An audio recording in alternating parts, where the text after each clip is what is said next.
Hello, everyone, and welcome back to part 2 of Occult Feminism, the Secret History of Women's Liberation. My special guest, Rachel Wilson, is here with me. And last time we left off, we were talking about all of the famous feminist icons. Yeah. And how they were, carnival grifters, God haters, communists. Yes. What else? Theosophists? Theosophists, tons of theosophists, spiritualists, literal, actual, like Luciferians who believed that Lucifer was the good guy. In fact, there's a professor in Sweden who, this is his area of specialty. He wrote his PhD thesis on it, which is now a book that you can buy. He is an occultist, but I mean, that aside, he does some really solid work on really proving that Lucifer was like the symbol of women's liberation in the 19th century. Like, that was his PhD thesis, and it's really well done and really well researched. His name is Per Faxneld. I hope I'm saying that right. I don't know how to pronounce Swedish things. Okay. I do reference him in the book. He's in the end notes there. It says his book was Satanic Feminism, Lucifer as the Liberator of Women in the 19th Century, Per Faxneld. Yeah. Yes. So tell us about that.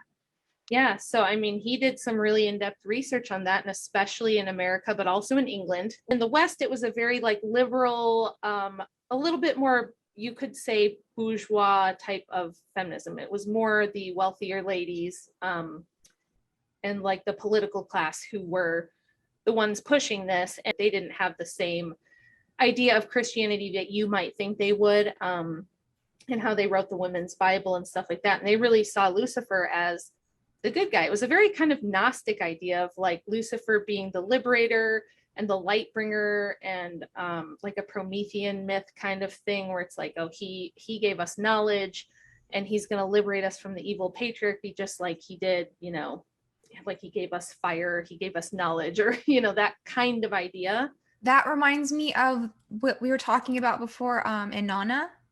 Yeah. She actually is a Luciferian character because in the story, she steals, I think they're called Mays, M-E, yes, like yes. the rules of civilization from the gods, and she brings them down to Earth.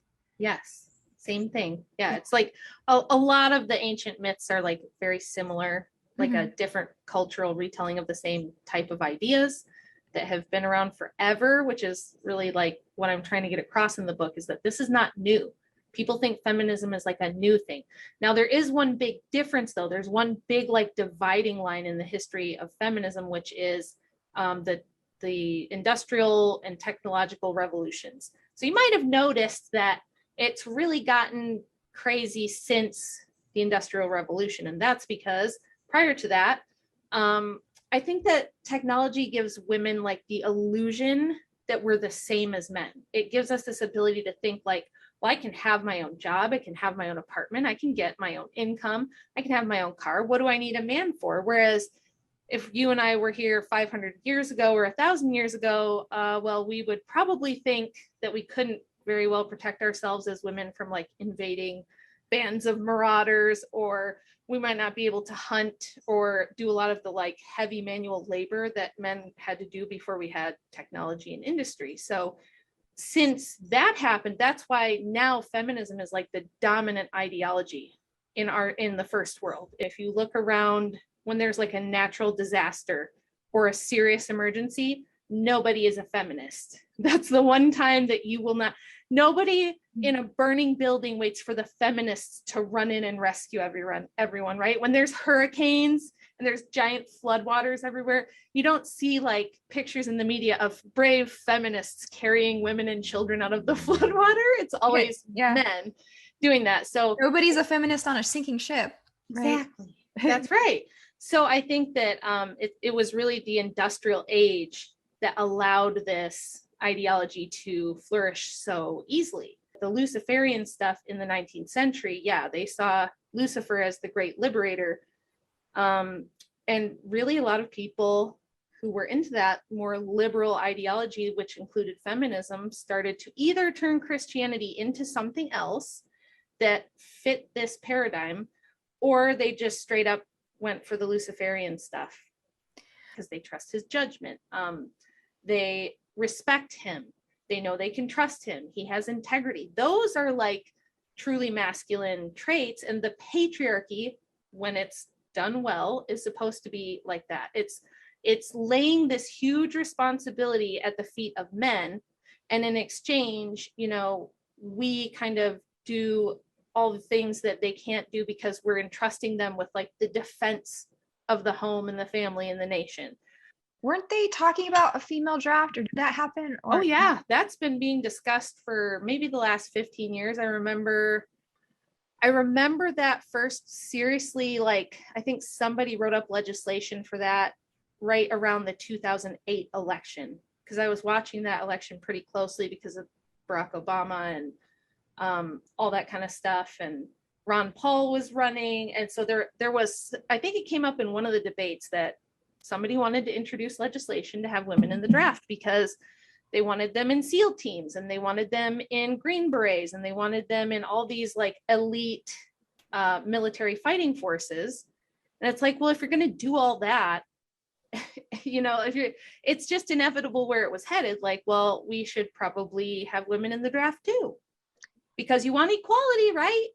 I'm thinking of, do you remember that Katy Perry video, Part of Me? Or it was one of those where she was joining the military. And the whole video was her at boot camp and getting stronger. Like a G.I. Jane This kind of is thing. a part of me. Oh, yeah. Yeah. After she went through her divorce with Russell Brand and Yes. she was like super upset about that. Yeah. Yeah, I have a whole article about that, their relationship. But so her answer to being burned by a guy was to join the military and become tough. Yeah. And but women in the military get R-worded a lot. Way more than any other demographic. Right. There is a lot of like really sordid, abusive stuff that goes on in the military, especially now that it's co-ed. From everything that I've read, you didn't have that as much before when it was an all-male thing. So stuff like that. This is another thing that really makes me question women voting, is that they've done tons of surveys because women vote a lot now. Like the female vote is a big deal. And so there's tons of think tanks and polling companies doing everything they can to figure out how they can get a bigger chunk of women's votes. And the data they have is like pretty appalling. Like it's a little disappointing as a woman to read it, because it's things like women will not vote for bald men. Women will not vote for short men. Women will not vote for men who, you know, aren't tan or they look sweaty or they look like it's very, very much based on like, or like their teeth being white enough, that kind of thing. And then of course, the emotional swaying, right? The appeal to emotion. Not that you can't sway men with appeals to emotion, you can, but it works a lot better on women, to be perfectly honest. So it's like, that's when you really saw like all these TV ads where they would really try to tug on your heartstrings and stuff coming in. Whereas before that, like if you go back and look at like presidential campaigns from say the 20s and 30s, it was more like based on economics and business policy and foreign policy and stuff like that. You didn't see as much of this like, they want children and grandmas to die in the street type of stuff that we've like grown up with. We've grown up with all the TV ads and radio ads. Do you remember the Barack Obama radio ad for his reelection campaign where it was like this hip hop music and it was like, he's got your back? Oh my gosh, I will never forget that. It was so funny. It was just like the most pandering, it was just so insulting and pandering of an ad, but that's what they do now, right? They'll just pander to the lowest based emotional thing and go for that. What was that slogan that he used that if you play it backwards, it says, "Thank you, Satan"? It was one of his, oh man. I remember hearing that. And the kids would sing it in choirs and everything around the country. Well, I do remember the little kids singing the song where they were like, yeah, yes, we can. That's right. And then they would go, Barack Hussein Obama. Do you remember that one? Yeah. That was another super creepy one that some SJW teacher came up with and had all the kids sing. And it's really creepy when the kids go hard for political things, because it's down to like manipulation, because they Totally. have no idea. No. Right? They're just No. voting for the guy with the biggest smile, or the one that like, looks cool. Remember Bill Clinton would come out and play his stupid saxophone to be being cool? I do. I mean, feminism is like, there's so much propaganda and women don't even know. And I get emails all the time where they're like, I didn't know I was like propagandized to think all this stuff. I thought it was coming from my own, I thought these were my opinions. And now that I've like seen this, I can't unsee it. And I see it everywhere that these are not like really my thoughts I came up with.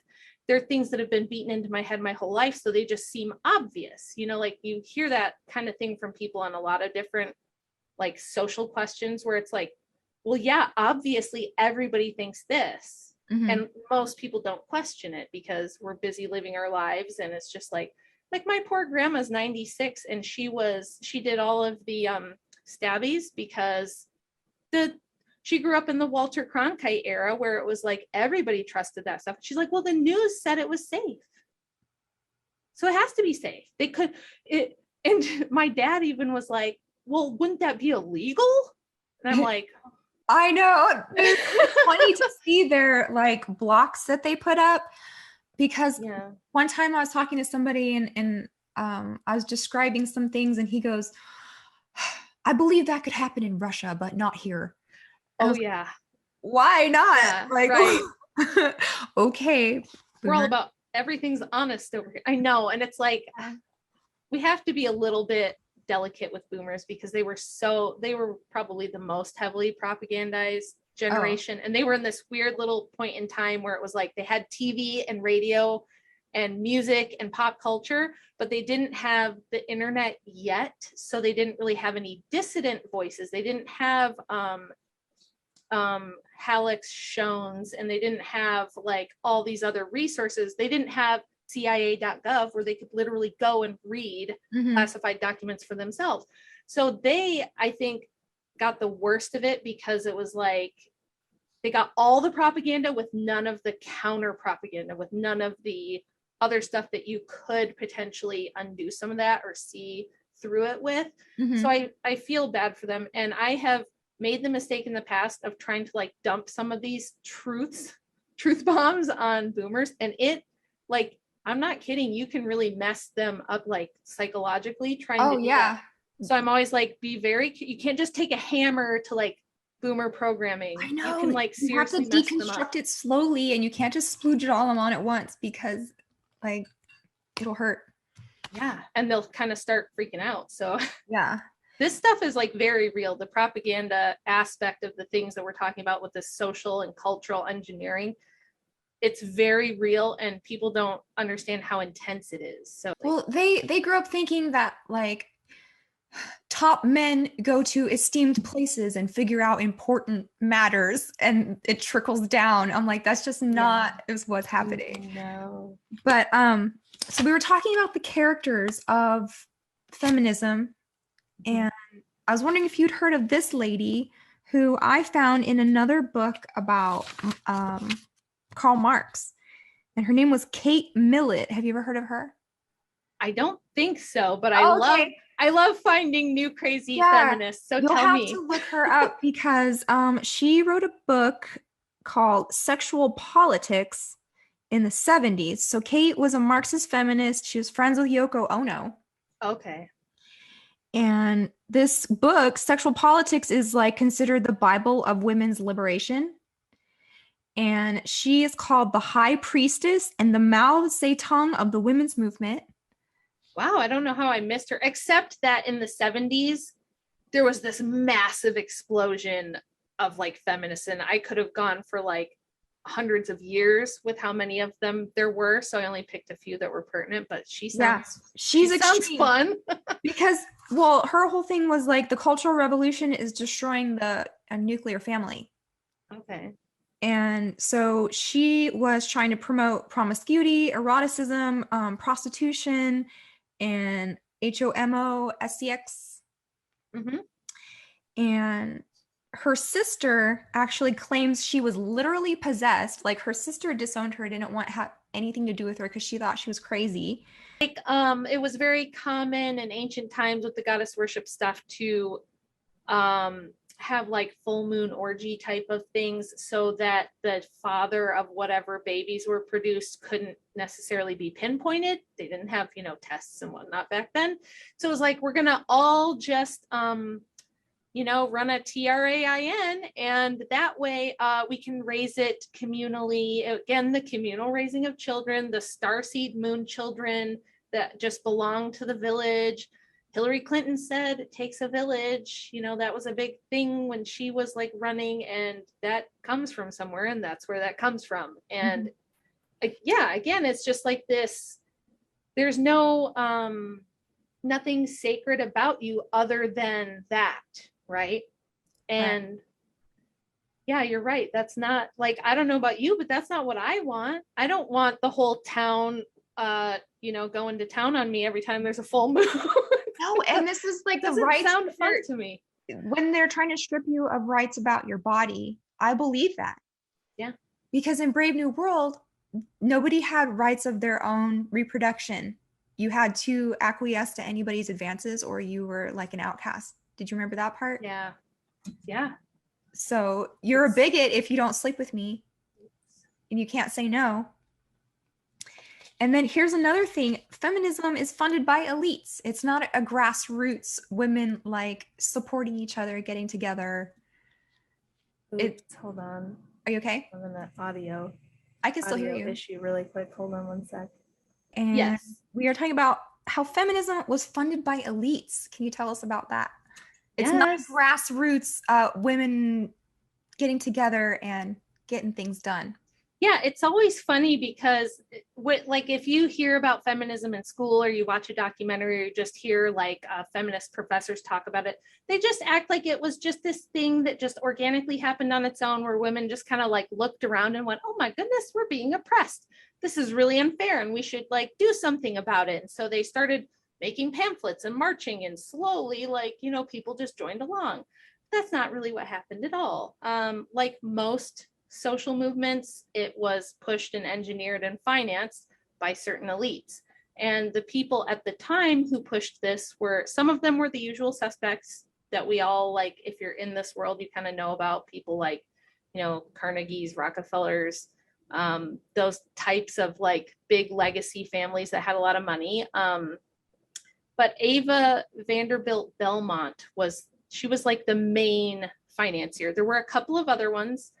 I think the Hearst family was one. There was a couple others that donated a lot of money to feminist causes and to the suffrage cause. But Ava Vanderbilt Belmont she was like born kind of wealthy, married one of the Vanderbilts, got divorced, married another rich guy whose last name was Belmont. He died. So she ended up being like basically one of the richest women of the time, and she had tons of money and not a whole lot to do with it. So she owned tons of properties all over the place. So she would like let suffrage groups and women's movements use her big mansions and her office spaces, and she would rent them office spaces. She would use her money to bail suffragettes out of jail. She would use her money to create newspapers and media outlets that would print all the printed stuff and distribute it everywhere. She would literally, something that's still being done a lot today, basically you buy a journalist or two at some big papers and say, hey, I'll give you this huge donation, or I'll give you all this money if you put this or that paper, in your newspaper. So they even like gender studies professors at universities say probably none of this would have gotten done without her, or it would have had to wait a long time until someone else with that kind of money wanted to do this. So it was mostly pushed by her and these same, and she had like connections. All her husbands that had all this money had connections to like Rothschild bankers, other legacy families, old European money families. So it really was something that was pushed by this handful of really wealthy people. And like I said, in the previous episode, there were far smaller numbers in the pro-suffrage and the women's rights groups.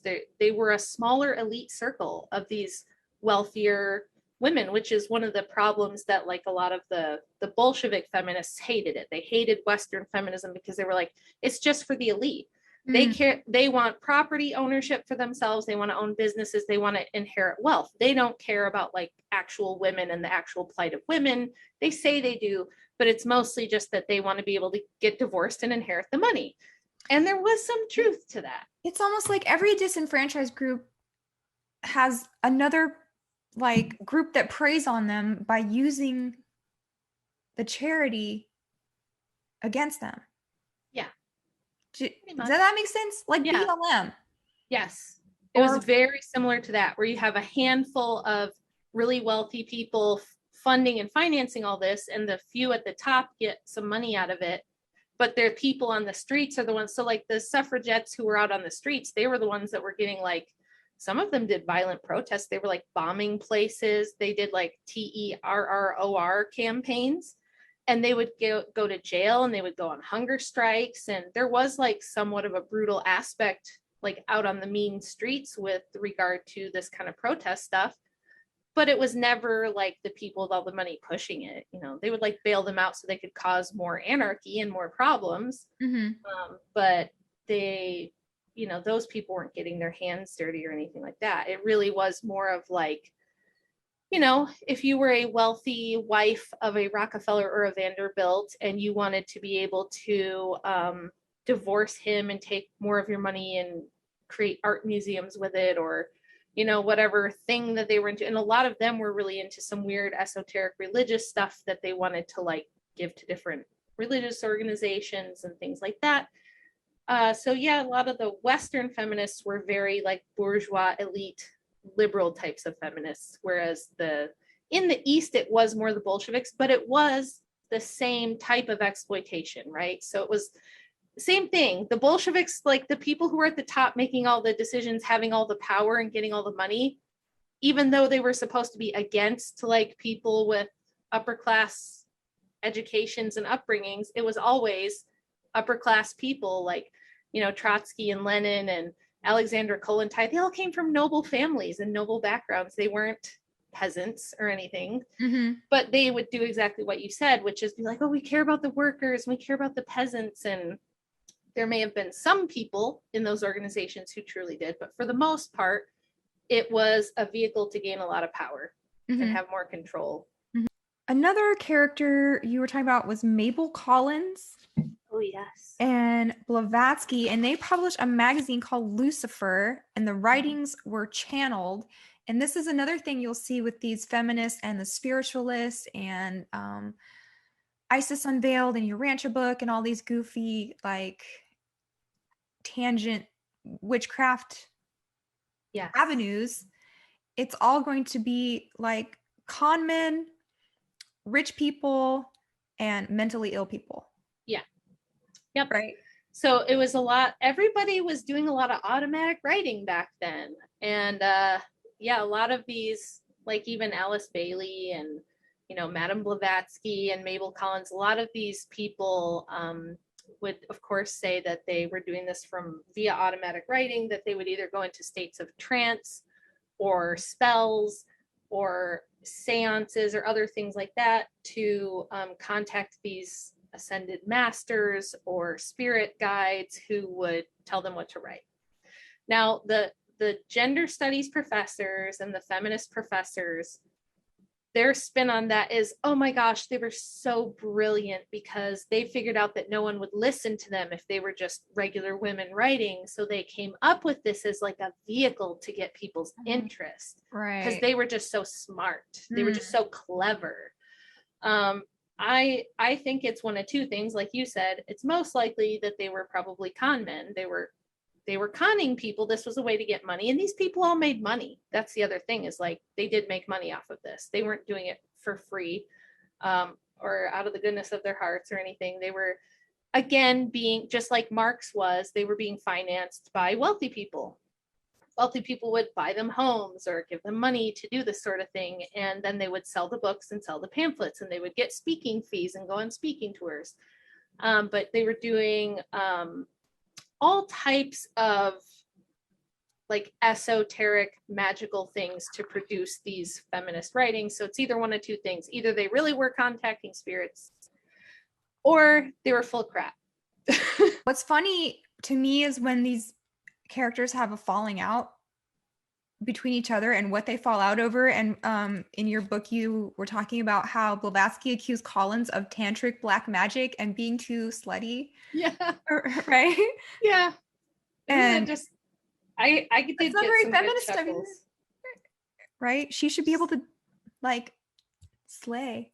Right? Slay queen. Yeah. Now, there were, especially like prior, I would say prior to the 90s. The 90s is kind of when the sexual liberation thing, like it became a little more taboo to speak out against it. Because like a lot of the like Camille Paglia and Christina Hoff Sommers and some of the like boomer feminists who are still around now, they've kind of gone against the latest waves of feminism because they don't like the OnlyFans stuff and the prostitution stuff and the sexual liberation stuff. They want to be taken like seriously, as they want to be CEOs and academics. Well, that's the biggest part of the scam, is you've got women giving away their intimacy for nothing.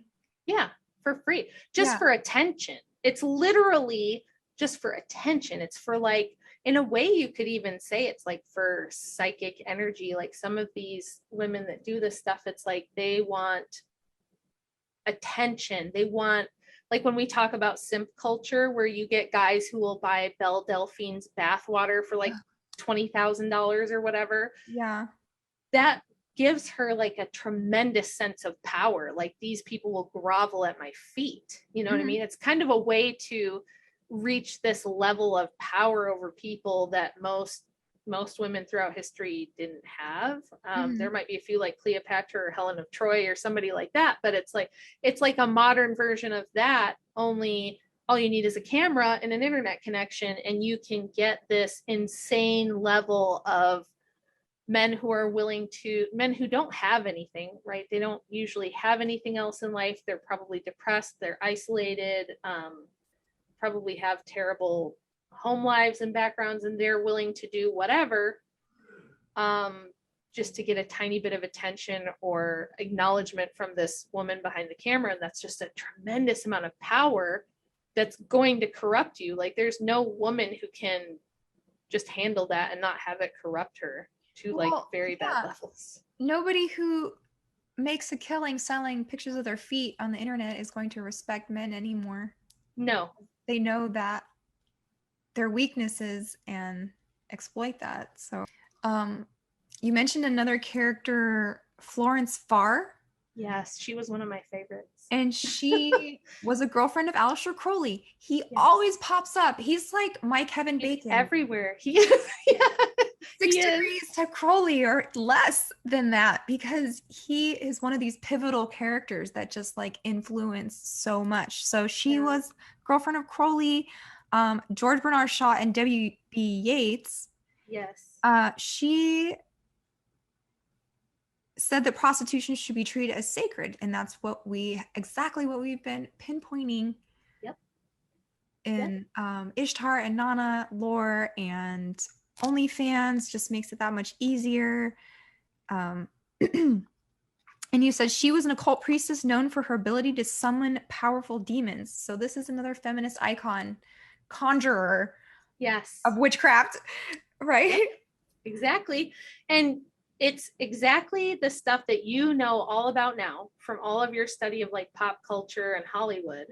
She was an actress, but it was theater back then, right? We're talking 100 years ago, so, or a little over that. She was like late 1800s, early 1900s, I believe. And so she was a very popular actress in that really influential like British theater in London in the Victorian era. And like you said, W.B. Yeats, she had all the famous playwrights of that time. Like she was their muse. They were super into her. All these guys like wanted to be with her.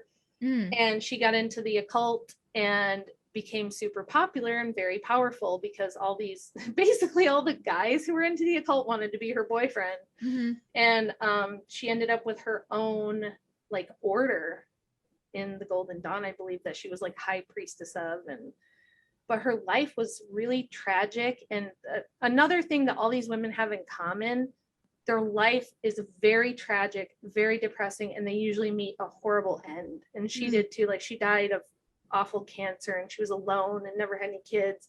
There's another theme in most of these women in the book. They'll have a husband and children who they will abandon for this stuff. It happens over and over and over. You said that about Margaret Sanger. So Yeah. 1920s came the 19th Amendment, and that ushered in the Roaring 20s, right? Yeah. And the flappers and a first wave of sexual liberation. And then you had some kind of birth control back then. Yeah, diaphragms were the first thing. Okay. And then this links up with eugenics, secular scientism, and transhumanists. And you make such a good transition in this book to just show you how this like progression goes from liberation, birth control, eugenics to transhumanist. Yeah. Right? So fast. It's like the slippery slope is so real, and it's just like a wild, fast ride straight down. Yeah, into this it's craziness. that stripper pole to hell, man, where you're it getting is. the devil a lap dance. Like, no. It's exactly what it is. It's nuts. And in that chapter, I talk about how much they lied to get this stuff passed, to get I mean, everybody kind of knows now that Roe v. Wade was like kind of a scam. Like, her whole story, Roe's story, was made up. The lawyers fabricated it, these two women lawyers.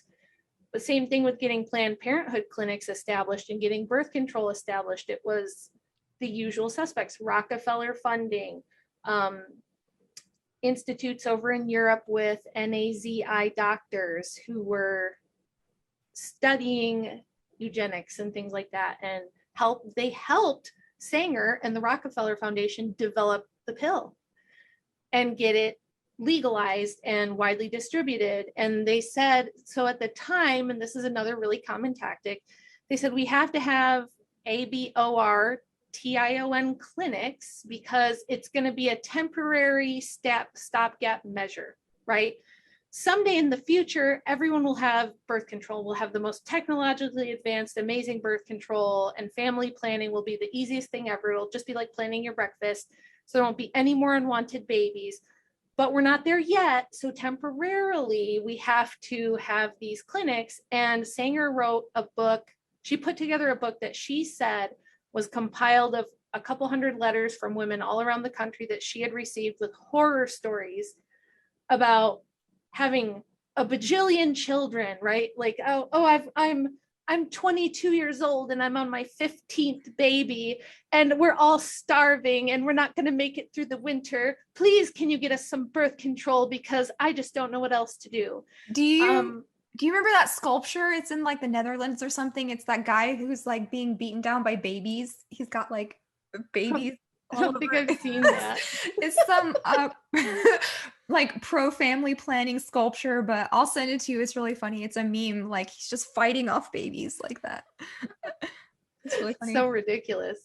But yeah, she compiled it. And this book was like a major propaganda piece that at the time was really popular. And they would send it to like senators, to doctors. They would send it to, like, strategically send it to people that they wanted to influence. And I looked into this book because I read it. You can find this in like the Internet Archives and read the whole thing. Mm-hmm. And as you're reading these letters, number one, they all sound the same. You know what I mean? It's like very, very similar in the style of writing. It sounds basically to me like the same person writing the same story 200 times, just with slightly different details. And I was like, that's odd.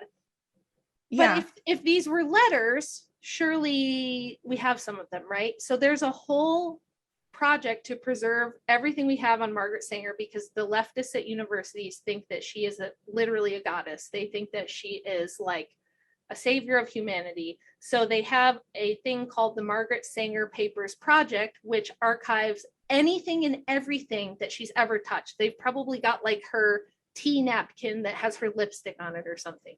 They preserve everything.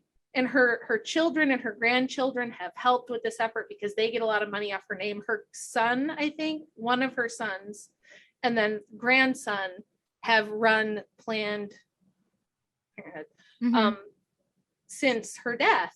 So they have continued to trade off of her brand and her name and her legacy. So they save everything this woman ever had.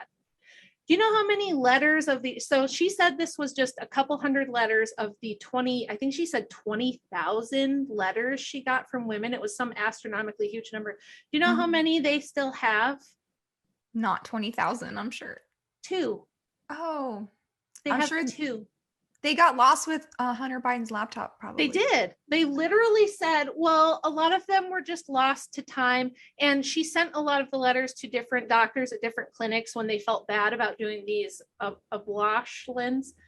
So she would send them the letters. And so they're probably just lost to time. And I'm like, you have her grocery receipts from when she was 5 years old, but you don't have but 2 of these like tens of thousands of so right.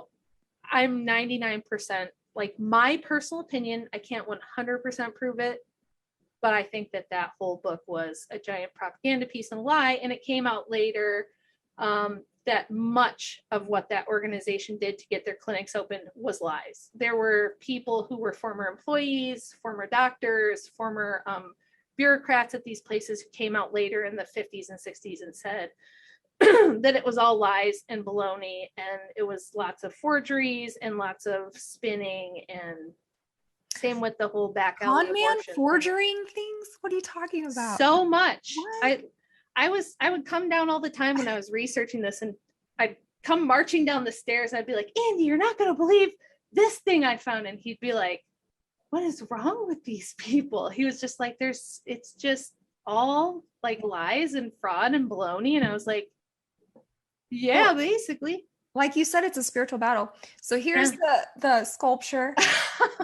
And you've never seen that one? It's no. It's like a family planning meme. Like, he's just burdened by all these babies that he has sired. Does he not have pants on? No. Oh, I thought that was what I was seeing, but just wanted to confirm. Norwegian. A commentary on too many babies. That's funny. I don't know what's going on there, but so yeah, Margaret Sanger, she was a neglectful mother, so much so that her daughter died in her absence, where if she had been there, the other children say that it probably wouldn't have happened, right? Yeah, she would just leave for like years at a time because she would do stuff that was illegal. They'd have warrants out for her arrest. She'd flee to Europe. And while she was in Europe, she was sleeping with everybody too. They're like H.G. Wells, all these same intellectuals. They're all always sleeping together. That's the other thing. They're all always sleeping around in the same circles. I'm like, these people really work together. You know what I'm saying? These people are for the streets, and like, we are venerating them as some kind of social icons. H.G. Wells, yeah, of course, he's like a mega villainous character in this household. Jay's done so many shows about his works and his globalist book series. And H.G. Wells called Margaret Sanger the greatest woman in the world. Cringe. Right? And so it's funny. I'm embarrassed on his behalf that he would say such a thing. Their answer to helping humanity, because they're always looking from their ivory tower over the unwashed masses, right? Saying, oh, what can I do to fix this? Like some kind of saint. And their answer to helping the poor is always making sure they're never born. Yes, always, every time. Right? It's always depopulation. It's always they shouldn't be born. Yeah. It's always don't exist. They wanted to do that as well. And Sanger is famously quoted as saying, the most merciful thing a large family can do for one of its members is kill it. Dang. That's one of her most favorite famous quotes. Do you remember when Paris Hilton came out with the t-shirt and it said, stop being poor? Yes, I do. I just think of Margaret Sanger. She would have a t-shirt like stop being born or something. Yeah, she would. Well, I mean, Gloria Steinem had that. Remember the Shout Your Abortion shirts? Yeah. And Steinem had one of those shirts. And So Sanger, like you mentioned before, she was besties with J.D. Rockefeller, who's on the villains list, right? Yep. Yep. And then the people involved in creating the birth control pill were pathological creeps and weirdos, right? Literally. Yeah. Literally. One had to be strapped down to keep from touching himself at night. It's a guy called Stanley McCormick. Oh yes, you gotta read. If you haven't done a little deep dive on Stanley McCormick, well, the book kind of tells you, but yeah, he was another like ultra wealthy family. McCormick's? Like the spices? No, I thought so at first too, but they were like involved in like agriculture and tractor building and things like that. I think that like whatever business they had eventually became like maybe one of those big like International Harvester or Caterpillar, some company like that, that was really huge back then. So they were one of the wealthiest families in America. And yes, he was like total crazy nut job. He was like obsessed with monkeys. Again, another weird thing that pops up a lot. They're always like monkeys or dolphins or something. Yeah. That these people will become obsessed with. And he used to, they had to put him in a straitjacket so he wouldn't do inappropriate things with himself or his monkeys. And he was married, but his wife, like the psychiatrist told her not to be around him. So she was trying to find help to cure him allegedly and ended up going to the same NAZI doctors at the same institute in Germany that Sanger went to get the birth control. I'm like, these people always, it's so weird because they always just end up knowing each other, being connected, being friends. Sleeping together. Like, yeah, sleeping together. Being on each other, with each other. And it was like, or one would divorce this wealthy guy and then get with his best friend who was another wealthy elite guy, and they would all just like be wife swapping. And yeah, these people are very crazy and depraved. Gen Z is really impressing me in some ways. Waking up, one of the things they're eschewing now is birth control pills. Like they're realizing how terrible this is for your body. Oh, I know. And I don't know, do you have maybe like 30 more minutes to talk? Yeah, okay. I do today. I've been on birth control pills because I went to a doctor and I was 20 years old, super innocent, thinking doctors help you, you know. Adults know what they're talking about. Trust the experts. This has been tested by the FDA. I'm sure it's fine. And I complained to my doctor. I said, I have painful periods. And he's like, well, we'll just put you on birth control. Like they always do that. That's their answer to literally every female problem. It's like their favorite thing to prescribe. Like it's candy. Yeah. Like it's candy, exactly. And so he puts me on these, and I'm a goody two shoes church girl. Like I'm not married yet. There's no like pregnancy issues or anything. It's like was strictly for like medical reasons or whatever. So this changed my entire personality almost. I did not like to be touched. I did not like to be hugged. I was very like robotic in my emotions. And then I told him that it's not working. And he's like, well, just skip the placebo, take all of the hormones back to back, and you'll never have a period. And I'm just like 20 years old, right? I don't know what to do. So I started doing that. And I stopped having periods per the doctor's orders. And then he was like, well, there's an easier way. If the pills make you queasy, I can give you this shot that will like turn it off for a year at a time. And I was like, okay, I guess that sounds good. If I don't have to have one for a year, that sounds like a vacation from menstruation, right? So I get this thing. And here comes the menopause, hot flashes, all kinds of other side effects. And then he's like, well, let's do a biopsy of your cervix and take out 4 chunks of it and send it to the lab. And so I'm going through all of these medical procedures and my body is getting whacked out, right? Yeah. And they don't give you any pain meds or anything when they do these procedures to take biopsies and like, oh, look, just come in and we'll snip another piece off of your uterus without any pain meds. And so I go through this whole thing and come to find out this doctor goes to jail for molesting 12 women. Oh my gosh. Yeah, and I'm just like looking at my history with him, and things are starting to add up, and I'm like, this is probably a creeper who is trying to sterilize me. And so I just stopped taking all of it at once and try and let everything like reset. But I've always had problems like cysts. I've had surgeries for cysts. I've had endometriosis. Like ever since the doctors got their meat hooks in me, it's never been the same. And I've never been pregnant, and I don't know like if I could be or not, or it's not going to happen, or if it's never the right time. So that's another thing. Like a lot of girls who are growing up right now are going to have this infertility issue. Yes. Because of the stabbies. So, yeah. And all the things you just talked about are so common. Yeah. And they give girls, especially like very young girls, when I was 16 years old, they were just trying to like give me birth control I went to get like a Hep B test or something for my first like Burger King job or something silly. I had to have like the little test or whatever.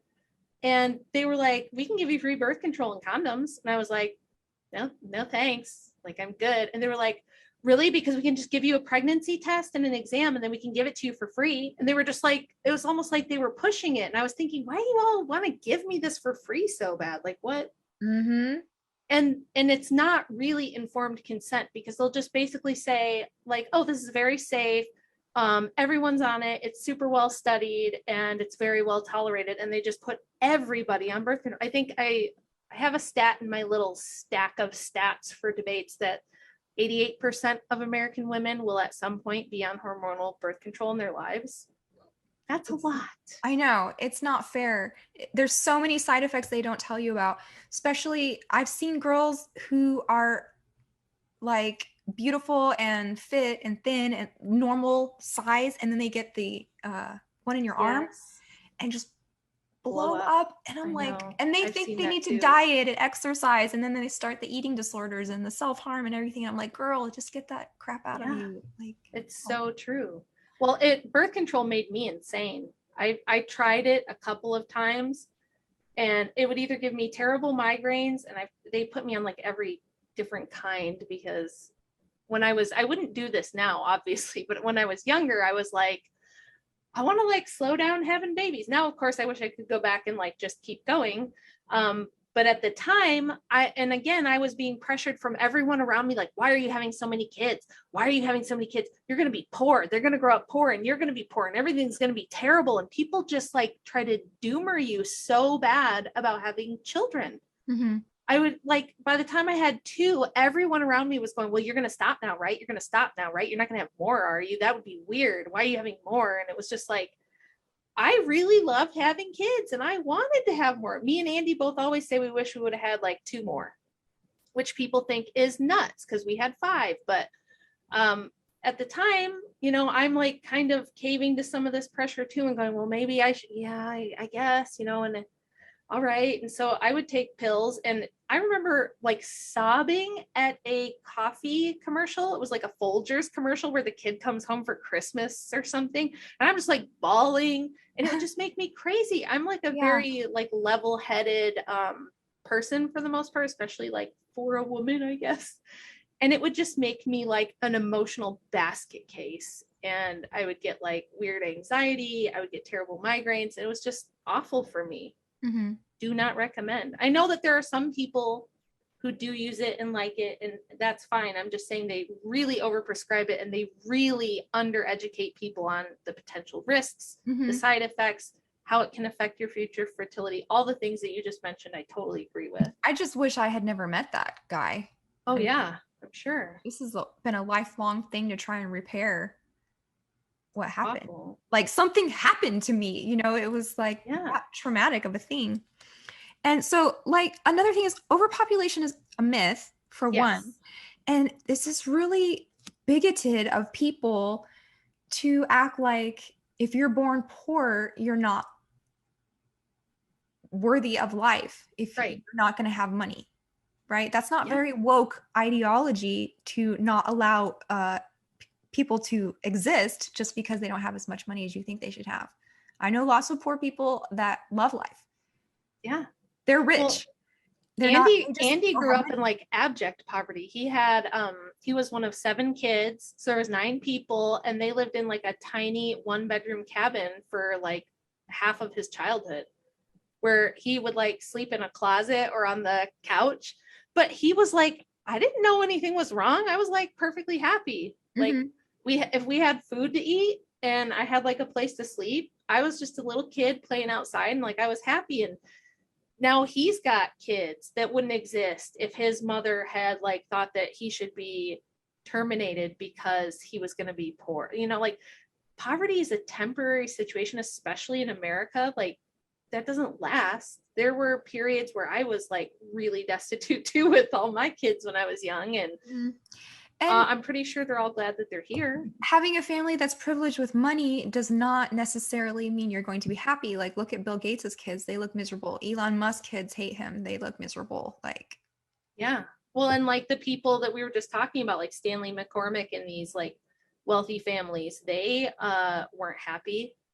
They all had like really tragic, awful lives with all kinds of crazy stuff going on. So yeah, it is a really horrible thing to think that unless everything's gonna go well for you, and that's so silly too. You can't guarantee that. Like, why do you think that because you have money, like this is what we tell women, right? We're like, you have to go to college, get in $60,000 of debt on average. That's the average, like, or no, I think it's 32 now. $32,000 is the average amount of debt held by women in the United States.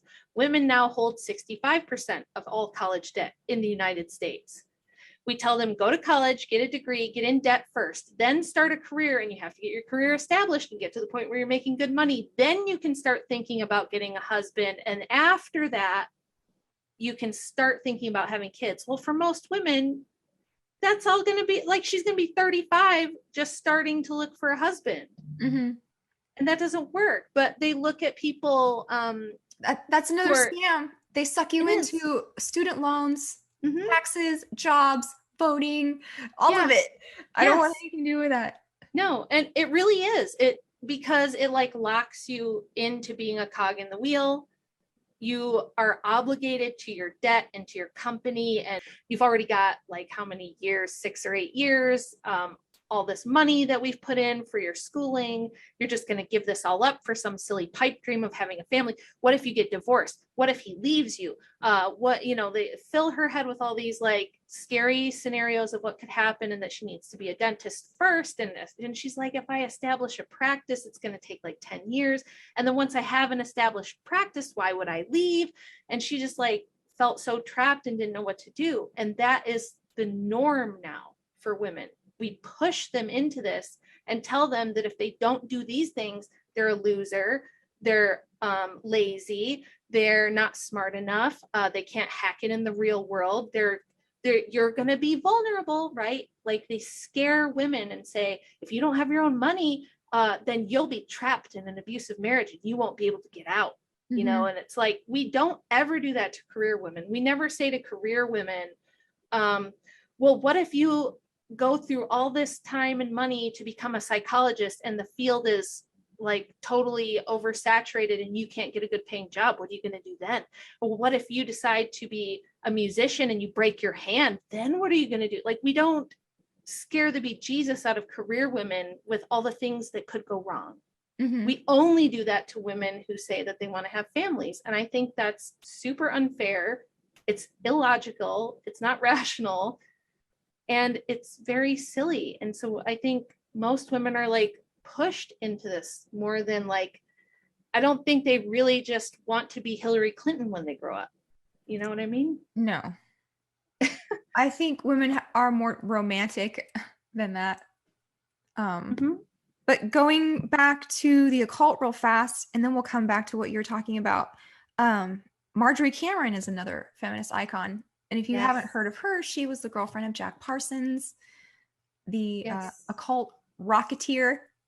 Yeah, I gave Jay a shout out in the book because I was just finishing it up when I heard his episode he did on her. And I was like, oh, she has to go in the book. Like, she has to. She's like a total avatar of the new woman. Yeah. Which is exactly what she was intended to be. That's what Parsons Oh, right. wanted her to be. Yeah. Was the She Scarlet was Woman. Scarlet Woman. Mm-hmm. And then another one, Simone de Beauvoir. De Beauvoir. De Beauvoir was a pansexual, one of the first people to say, I am pansexual. Mm-hmm. Right? She was awful. She's So, another horror show. She was I terrible at pronouncing French things with my Midwestern accent, but the philosopher Sartre, I guess it would be, was her boyfriend. Oh, I didn't know that. Okay. Jean-Paul Sartre. Like I said, terrible pronunciation. I apologize. Uh-huh. But they were like life partners. Neither one of them wanted to get married. They didn't believe in that. They didn't want to have kids. They didn't believe in that either. And they got into a lot of trouble because they were both teachers. They were both philosophers and writers, and they were both teachers. And she seduced several teenage female students into doing stuff with her and him, to the point that there were criminal charges brought against them in France. I mean, in France, come on. And they were both petitioning to have the age of consent lowered or done away with altogether. So yeah, they were creepers. And she's the one that I have one of my most favorite famous quotes from feminists is, she had an interview in the 70s with Betty Friedan where she said, I'm just kind of paraphrasing because it's a long quote, but she was like, no woman should be given the choice just to stay home and raise children, because if they are given that choice, too many of them will choose that. So we have to like kind of force them out of the home. Did we forget to mention that Margaret Sanger she left, so she had the 3 children, 2 boys and a girl, and when she was off gallivanting around the world doing her sexcapades and her feminist stuff, she would leave them in boarding schools. And so she dropped the boys at a certain boarding school, but for some reason she left the girl with this weird bohemian hippie commune people. And the daughter got very sick and died while she was overseas.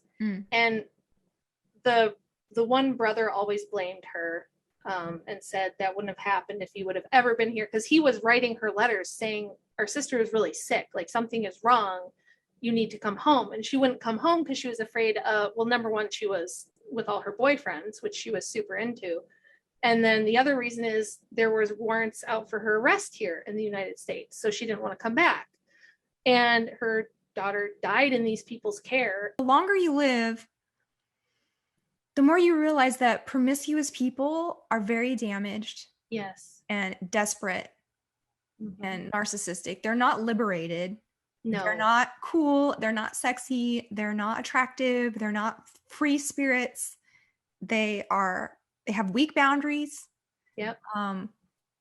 They are predatory. They're narcissistic. I mean, they're just down bad. Like, being promiscuous is a character deficiency that you need better self-esteem. Yeah. For men and women. Yeah. Both. I agree 100%. Right? So it's just, I love how you did all of these like character backgrounds, because you get this panel of weirdos. Yeah. That have created this ideology that so many people, women especially, buy into. And it's so important to look at who these people actually were, like Karl Marx. Like, you can talk all day about communism, but you have to know, like, the source of this is a mentally unstable person. Yes, exactly. Right? Gloria Steinem was another one, and she's probably one of the most recent famous feminists, right? Yes. And her work in media was directed and funded by the CIA directly. Yeah, it sure was. To liberalize Western culture. Yep. She was part of the Congress for Cultural Freedom. She had direct CIA funding to start Ms. Magazine. And that's one with Colley on it from last time, yes, right? Yep, yeah, that's the one. And I wrote a little bit about her and Betty Friedan because they had a bit of a rivalry. And to me, it's like super obvious why. Gloria Steinem was like pretty hot for back in the day. She was a very good looking, like easily marketable person. You can see why they picked her. And another thing you might have noticed through the book is that in the 20th century, like from the 40s on, these women were kind of recruited out of the same universities that we see this with like different world leaders with, you know, Skull and Bones, Bohemian Grove, those kind of places. They did the same thing with the feminists, but it was like Smith College or, what's the other big women's college? Vassar College, some of these prestigious women's universities. And it was very easy to find women who would buy into these ideologies and promote them there. And they would find, you know, ones that were good for marketing purposes and put them out front. You know, it's another thing that's never grassroots. It's always very engineered as who they prop up and put out there. Just like Rosa Parks. Yeah. Do you remember that story? Yes. Yeah. So that wasn't even real. No. Like a teenage girl did it the day before and Rosa Parks saw what happened and then they went and recreated it. Yeah.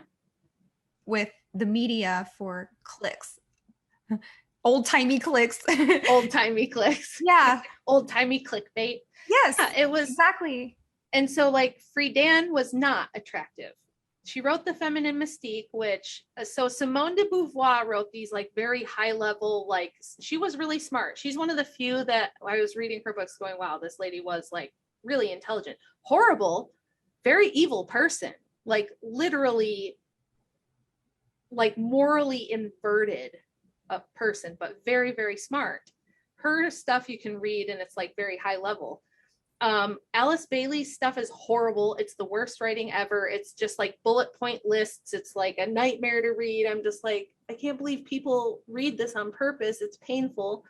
But Friedan's book was like a very entry level, kind of dumbed down book that was very accessible for like housewives in the 60s. Everybody could read it. It was probably like an 8th grade reading level type of a book, which is why it got so popular and probably did so well.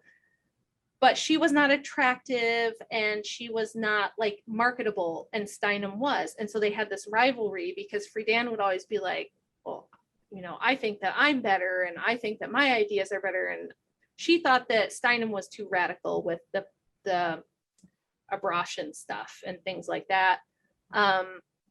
And she just thought that a lot of women would end up being alienated from the women's movement, but that they were obviously propping up Steinem because she was kind of hot.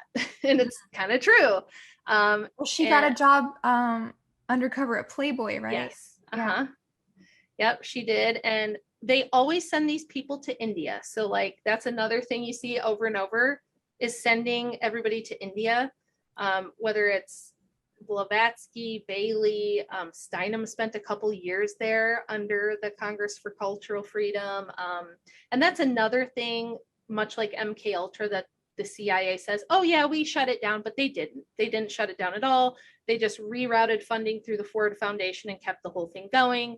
And we have Project Mockingbird and all that kind of stuff. So she was the face of feminism for the CIA for their culture creation stuff in the 70s. And she still kind of is. And like now she's married to Christian Bale's dad. Yeah. So she's Christian Bale's stepmom. She's got a lot of interesting connections that way. Steinem does. So that's interesting point that you made, how they all send them to India, because Steinem had a background in theosophy. Yep. New Age. Yeah. Her mom and grandmother were theosophists, which is another thing I never hear about her.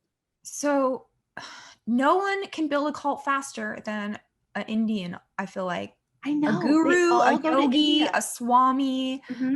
They got this down pat, like how to get a giant following by talking in riddles.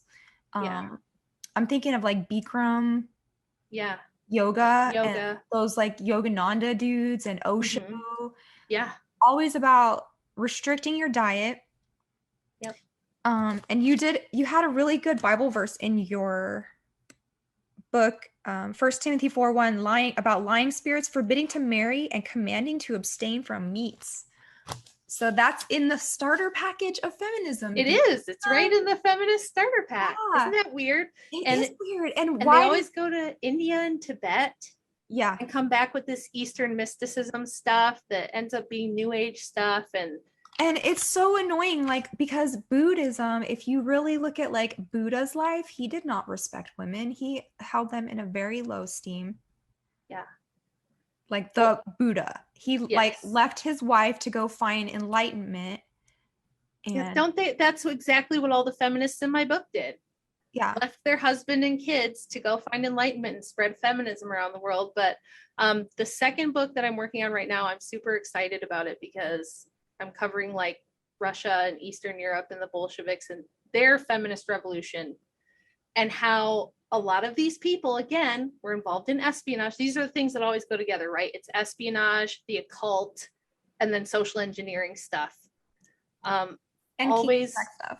Yes, of course. Well, of course, we have, like we said last time, it's always butt stuff for some reason. That's what they're into. And sharing your women and don't eat meat and just sit there and meditate and don't think of anything.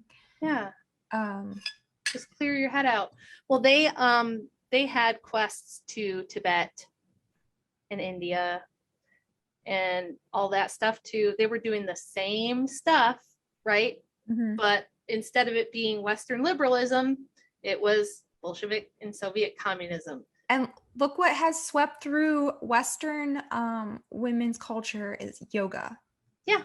Oh yes, I know. Everybody does. I have yoga. You did. I'm sure you did yoga. I didn't, but it's because I was into weightlifting and I was I was too cool for yoga. I was like, nah, that's not hardcore. You can't put on metal and like max out a lift to yoga, which I still love to do. I have like a butch tomboy side to my personality, which is why I always feel like I'm such a weird person to be talking about this stuff in a way. Because in a lot of ways, you would think I would be like a feminist. I mean, I teach women how to shoot guns for self-defense. You would think I'd be like all about that stuff. But so I'm always like a weird contradiction of a bunch of different stuff that shouldn't go together, but somehow I am. Here we are. I don't know. I think yoga appeals to women because it's a very passive form of exercise. Yeah. Well, and I think it also has a reputation for like, right, the hot yoga teacher, the sexy yoga girl, and like, ooh, look how bendy she is, and look how flexible she is in the poses she can do. There's some of that too, where it's like it has a reputation for like it's what hot girls do, right? Yeah. So I think that's a big part of it, because a lot of my friends that got into yoga and wanted me to get into yoga, it was more that kind of thing for them. But also, yeah, it was like all my friends went off to college. I was in this group of smart kids and we were all in like college prep programs together and like advanced placement stuff together. And I'm the only one that like, I got this kind of like you, where it was like early on, I kind of figured out like a lot of this stuff isn't what they say it is. And I was like, I hated school because I figured out really early that it was not a place for smart people. I knew that college was basically baloney and I wasn't going to do that. And it was really hard because everybody was like, what do you mean you're not going to college? What, like, you're insane. You have to. You've been doing this stuff since first grade to get into college early and you have like half the credits done. And I was like, no, I just couldn't foresee 4 years more of the indoctrination. Basically, they came back from college atheists, every single one of them out of my friends group. They were all doing yoga, drinking a ton, sleeping around with a ton of boys, and they were all suddenly atheists, like Darwinist evolutionists and feminists. And I was already having my first baby when I was 20. So it was like my friend group kind of disappeared too because of that. So most girls don't want to be the one who isn't in the group or who isn't doing this. So like if all your friends are doing girl boss things, you want to do girl boss things. You don't want to be the only one who's like, no, I want to get married and have babies. If everyone else goes, ew. Like, I don't know if you've noticed this anti-natalist attitude that's so prevalent now, where it's like babies are gross, kids are annoying, getting pregnant ruins your body. It's just yucky. And that whole thing it makes me so sad because they don't know what they're missing. Religion that was started in 1954 right? So when you're going back to your ancient pagan goddess ways, all the way back to the 50s, all the way back to the 50s. Student of Aleister Crowley, Gerald Gardner, he created this thing, and I guess you could say there's equality in it because it's the triple goddess and the horned god. Yeah. But it's all about like doing sky-clad rituals, which is nude. Yes. He was a big nudist. Yes. Gardner was. He was super into that. I think his little group started mostly as like a nudist club first.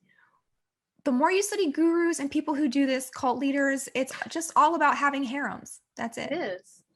And oh, here's a good one. The Satanic Temple, not the Satanic Church, but the Satanic Temple deems abobos as one of its religious sacraments. Yes. In fact, they have a lawsuit in Texas. When Texas was the first one to put restrictions on again, they immediately filed a lawsuit saying that it was one of their religious sacraments, and therefore, because of freedom of religion, you can't tell them they can't do abobos. Mm-hmm. And then that just made me think of in Canada, they just had this thing where if you are too depressed and you're too broke and you can't afford your life anymore, they will assist you with unaliving yourself. Yes, unaliving. Isn't that what Teal Swan calls it too? That's what the internet has deemed appropriate for not getting flagged on like TikTok and YouTube and stuff. So yeah. So yeah, it's like a giant DEATH cult, isn't it? It's almost like they want us dead. It's it's so weird. You mentioned this book that was written in 1930 called The World in 2030. Oh yes. Right? Yes. And Lord Birkenhead. Babies will be born from artificial wombs, they think. Yes. This is what they're projecting. And I found an old book by Arthur C. Clarke about the world in 2018 or 2017 or one of those years. And I read this personal ad that they wrote. This is what personal ads are going to be like. And it was like, how do you say it? How do you say it? That's so funny. Transformers. Yes, Transformers. I remember that. Male or female, artificial orgasm is fine. It was just like all of the things that we are now. Yeah. In a little blurb, but they're so good at predicting what the world's going to be. They are. Isn't that weird? Right. And so they want the babies to be born from artificial wombs. That's in Brave New World. To what they say to free up women to do the mundane tasks so men could do more important work. So I'm like, oh, great. So it was like a misogynist version of like, oh, yeah. But if you think about it, that's what it is. So this is another point I argue all the time in debates. If women's liberation is so great for women and it gave us all this freedom to be a girl boss, how come the top 20 careers that women hold are the same exact ones they held 100 years ago and are basically the same things that we used to do at home for, without having to pay taxes? So it's, if you look it up now and you look it up in 1920, it's basically the same stuff. It's like secretary, waitress, nurse, teacher, daycare provider, like childcare type of things, accounting. All the underpaid jobs, right? Yes. And things that women did in the home for their family before women's lib, only we didn't have to pay all the taxes on it, right? Mm-hmm. Now you get to do those things for a paycheck and you have to pay taxes, and you're going to end up having to have debt because you're going to have to buy a house. You're going to have a car to get your job. It's like, if you take the cost of what it costs for women to have careers and then what they make, and then you take all the taxes out of it, it's like the financial gain for a family, if you have more than one or two kids, it just doesn't make any sense most of the time for women to work. So who benefits from it? Well, the corporations benefit, the governments benefit, the social engineers benefit. It's not families. If you look at like the poverty levels in this country now, the vast majority of poverty is in single mom families. Women have higher rates of alcohol, depression, and substance abuse than they've ever had since we started recording it. We have lower rates of fertility. We have a birth rate collapse around the world in all but 2 countries, like a couple countries in Africa and India. And don't you worry, because the Rockefeller Foundation is right on top of that, and they are working on it right now as we speak. There's a white paper I mentioned in there where they have their whole plan to take care of that and make sure that Africa and India also have far below replacement birth rates as well. The family court systems, the number of children who are on ADHD meds, antidepressants, have autism, have any number of dysfunctional medical and mental health problems. There was a study they did of children who were admitted to psych wards, and they found out that like close to 90% of the kids in psych wards come from, broken homes and divorced families. If you look at divorce, 70% of divorces are initiated by the woman. If you look at college educated couples, that number goes up to 90%. You said 70% of women initiate the divorce, right? Yeah. So today's modern man, if we're going to dissect feminism, I'm going to talk about men too. Yes, and we should. They are not stepping up as men. No. And they're not living as men, they're living as children, like Aleister Crowley's Aeon of Horus was created to do, was create man-children. Yes. And a woman is not attracted to a child. That's true. The first thing that will kill intimacy or respect is acting like a baby if you're a man, right? She's the one that, I'm going to initiate this divorce because I'm already doing everything anyway. I'm already doing all the domestic labor. I'm doing the emotional labor. I'm also making money. And guys are like, I want to split it 50-50. So this is the big discourse in dating right now is, should it go 50-50? Right? Yeah. And excuse me. So I'm not seeing that women are doing this hypergamous thing like a red pill man would have you believe. We give men no incentive to be leaders or to act like men. We tell them everything they do that's masculine is toxic and bad and rapey and mean. And then we tell women, if you don't act like a boss bitch, you're going to be vulnerable. Men will take advantage of you. So you have to assert yourself and you have to make your own money and you have to prove you can do everything without a man. And then you can like have a man because you want him, not because you need him, because that's a sign of weakness. So it pits both against each other, and it motivates women to do all the things that are going to sabotage the marriage. And it motivates men to do all the things that are going to sabotage the marriage. And then they're both looking at each other going, we love each other. Why can't we get along?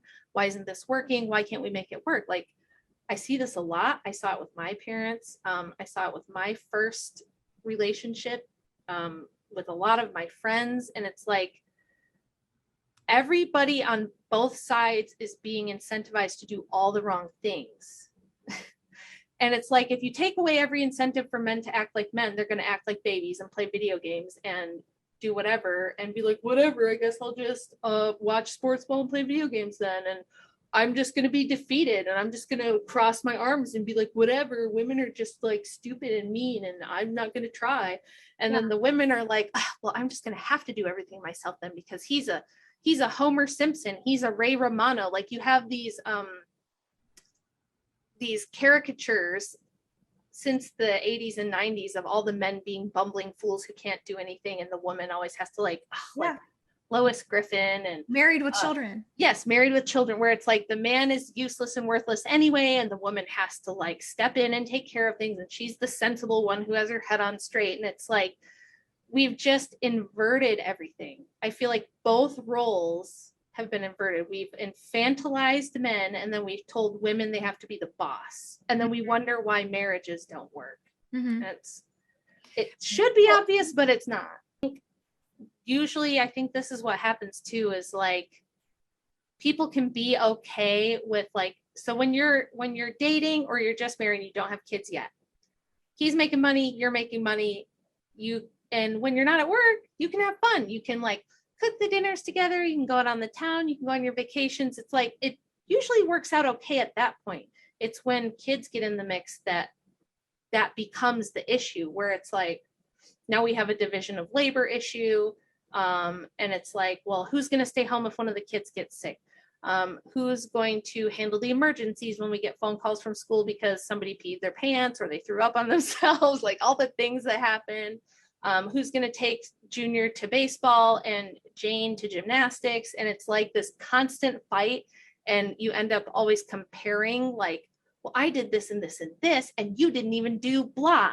And then the guy goes, me, well, I did this and this, and you don't even care about, what I need. It just, it makes it to where, again, it's like you're competing with your spouse, and then you are like pitted against each other. And it's not that you're ever going to not have problems in marriages and relationships between men and women, but the current climate and the current situation, and now we have an added layer of insanity, which is like, is there even genders? Oh yeah. You know what I mean? So it's like gender roles. Yeah. Well, yeah. It's interesting because in Orthodoxy, speaking of careers and things like that, running a household is a job. Oh, for sure. Right? It's yes. more than a full-time job. And in Orthodoxy, we're taught that motherhood is the most important occupation on earth. Yes. Right? So she actually has the most important job there is by being a mother. And all other jobs, including men's career, that brings in all the money and the accolades and the success and everything, all that exists just to support her and her needs and the baby's needs. Yes. So a lot of complaints I hear is that he doesn't appreciate the domestic labor. He doesn't appreciate anything that goes into running the house. He thinks it's easy. He thinks all I do is sit around while the baby coos, and maybe I'll throw a load of laundry in once a week or whatever. He thinks just it's so easy, but it's not. It's like a serious, if you totaled up all of the jobs that are like fall to women, it would be hundreds of thousands of dollars. A chef, a full-time nanny, a maid, a counselor, a friend, like a therapist, like all of these things that women do is worth at least $500,000 a year, if not more. I mean, it's a priceless job, but if you were to like itemize how much people make doing these jobs, it's a lot. Yeah, for sure. I mean, and I think one of the things that affects that perception is that we used to have larger families. Now there's maybe 1 or 2 kids for most families, 1 or 2 for most. So like me having 5, Andy had to witness me give birth multiple times. He would sit there and watch me with nursing a baby. Like like when you're nursing, you're stuck. Like that's your job for a year and a half. Like everything else, it takes second place, and you are nursing first and foremost, and you drop everything to do that. And motherhood has now become this thing that we look at and we go, you can do it on nights and weekends after your job. And it's been so devalued. And like we were talking, I think a lot of it has to do with getting rid of married women who aren't smart enough to hack it in a career. They just pop out babies, like this attitude, that domestic work is not valued. It's not venerated. It's not held in any sort of esteem. It's basically for losers. So I don't think men respect it or value it or want to support it. And I don't think women aspire to do it and do a really good job at it. Right now, we take all that stuff and we say it's stupid and it sucks and it's gross. And why would you ever want to do that? Just play video games and smoke weed and start an OnlyFans. So it's a very vicious cycle that feeds on itself, I guess is what I was trying to say. Like layers of protection that the enemy has to get through. He wants the children. Yes. The most. But you have to get through the men. Yes. Which has been blasted through. Then you have to get through the women. To get to the kids. And I think that's what the layer of like feminism and stuff is like, when the man protection has been, the umbrella is off, Now you have to act like a man Yes. to get things done. And so we've Wow, you nailed it with that. Like this stay if it kills you stuff. We're not talking about that, guys. Like Jamie and I are not like, nope, you gotta be able to take a few punches, you know, and just ride it out. Order it out. No. The parents in their life, the adults in their life are acting incompetent and doing things they should not be doing. Yes. And so the kid is like, well, what makes you the boss? You don't know what you're doing. Look how you're acting. You're like lying. You're doing stuff you shouldn't be doing. You're telling me not to do it. And then you're turning around and doing it. Why do you get to be the boss? And they just have no respect because the adults in their life are acting like that. That's so true. Teenagers can smell BS just like that. And they're not going to like with you having any authority over them when they view you as incompetent. That's true. Yeah. To turn a woman off of men and off of love, it's got to take a lot of abuse and grinding down. It's not just a switch that flips when you go to college, like a liberal college, you know? So are romantic relationships kind of an antidote to feminism, do you think, a little bit? Every popular female on planet Earth right now, Beyonce, Ariana Grande, Cardi B, every actress, right? Every popular actress, they're all very feminist. They're all hypersexualized. They're all boss bitch girl power, the Kardashians, you know, like all these people. And then you see Instagram influencers and OnlyFans girls, and it's like there's not a lot of role models out there at all that make any of the stuff you and I are talking about cool. That's one thing. And then all of that kind of stuff really encourages men to either just be simps, where they're just like buying Belle Delphine's bathwater, or they're like ballers and rappers, and you know, like they're the kind of guys who do treat women like this and just want them to twerk on them and this, and it's like the culture is so alpha bros. Yeah, it's so tough right now, where it's like the girls think they have, and this is the other thing that bothers me so much, is that girls now think they have to be into the most violent, kinkiest, weirdest sex stuff to be cool. Yeah. This is like I'll do this awful thing and this crazy outlandish thing. Heck yeah, I'm into that stuff. Like, I think that stuff's awesome. I want that stuff done to me. It's like a flex. It's like a cool thing.